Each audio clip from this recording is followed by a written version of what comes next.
Hi everyone, welcome to another lecture in the series of critical approaches to literature, and um, and so before I start, I want to say that while I was watching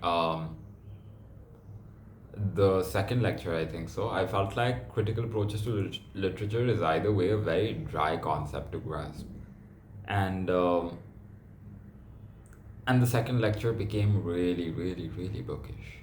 So that's why I'll try to keep things balanced out in this one, uh, with regards to trying to make it conversational, and so on.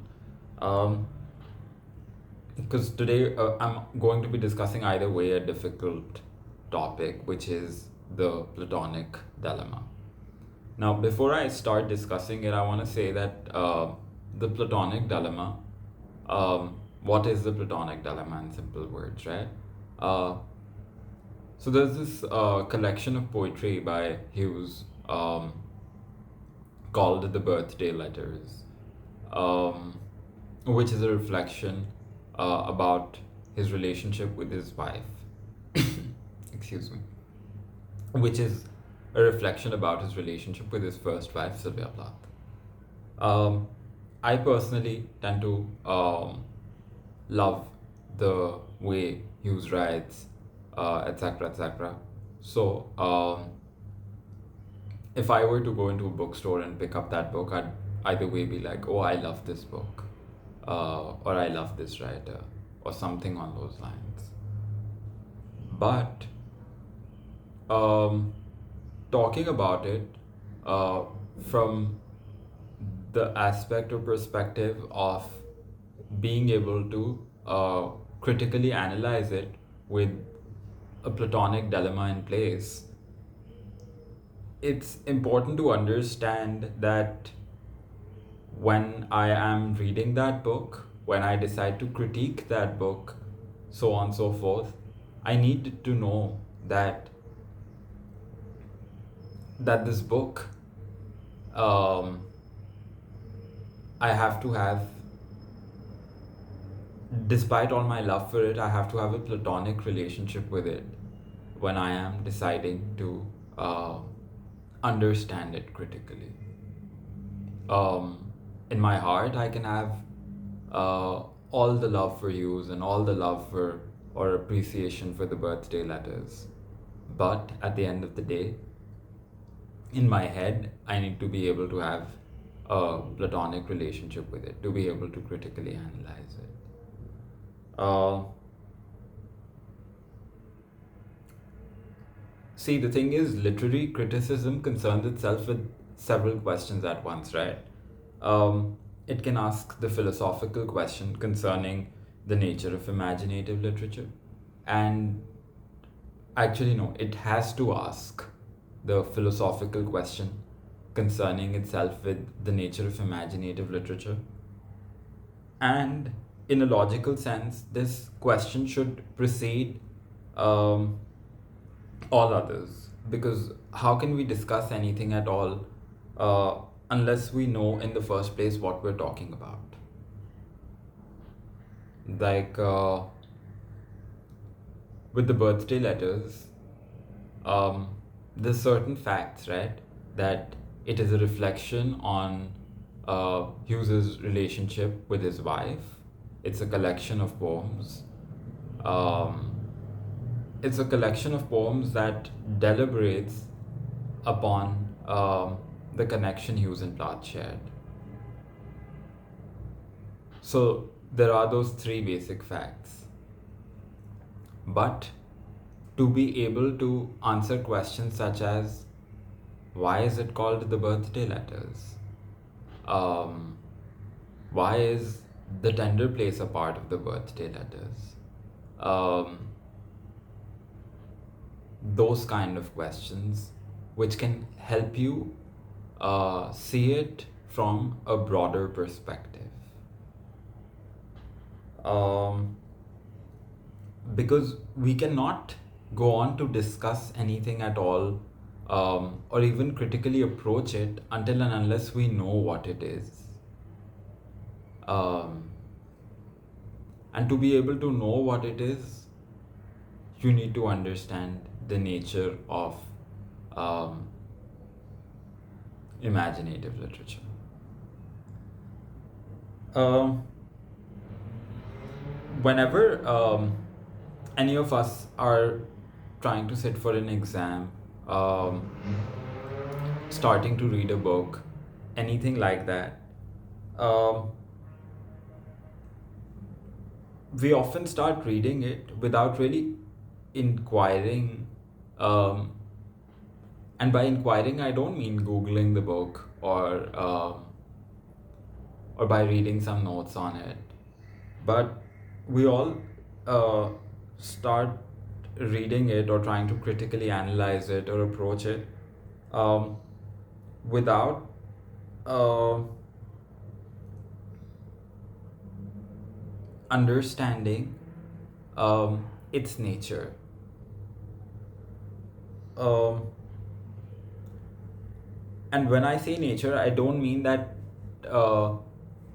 Like for example, if I were to tell somebody today, oh, you should read the birthday letters, somebody would probably go and pick the birthday letters and start reading it, or probably just before they start reading it, Google it up, check what it is, something on those lines. But that still doesn't mean that they are fully able to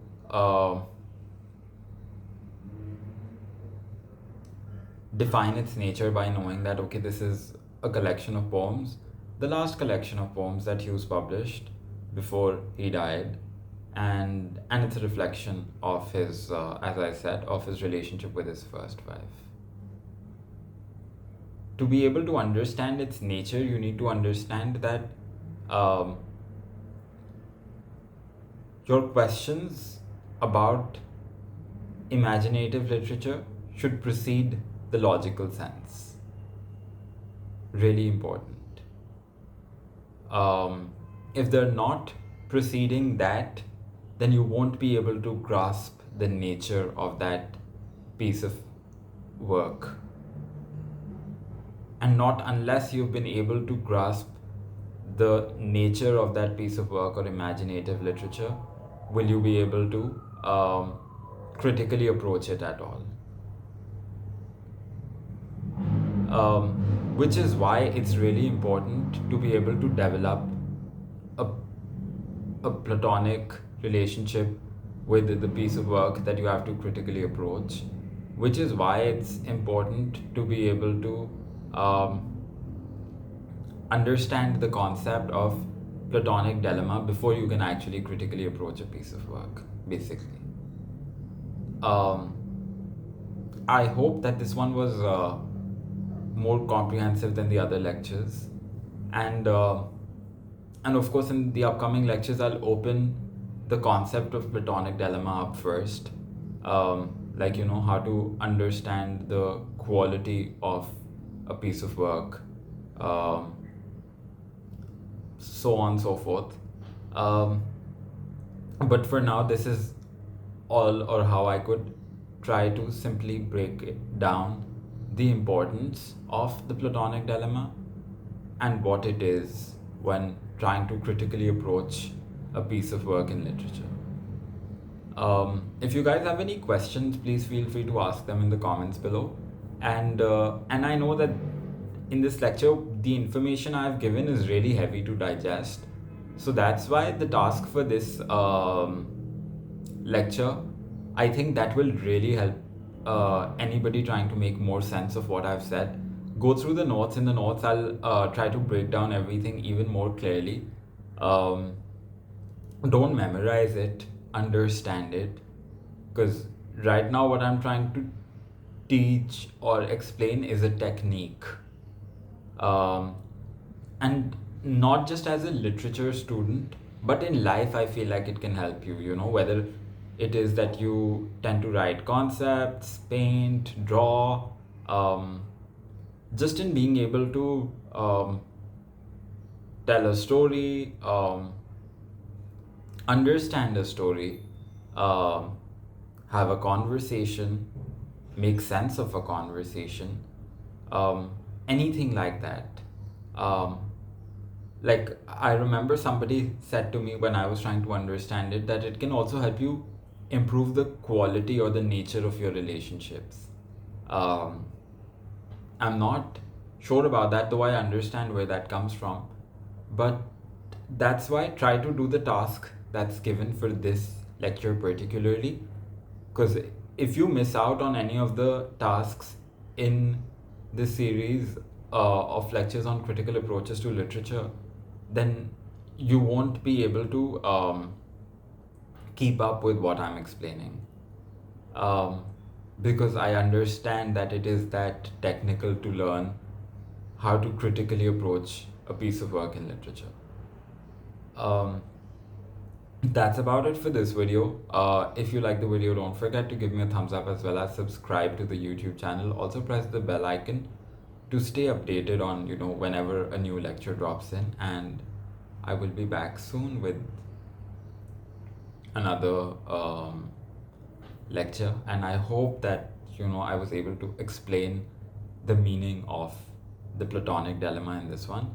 And going further, of course, I'll break down the Platonic dilemma and open it up to help you guys, firstly, master that technique, art, approach, whatever you want to call it, and then we shall move.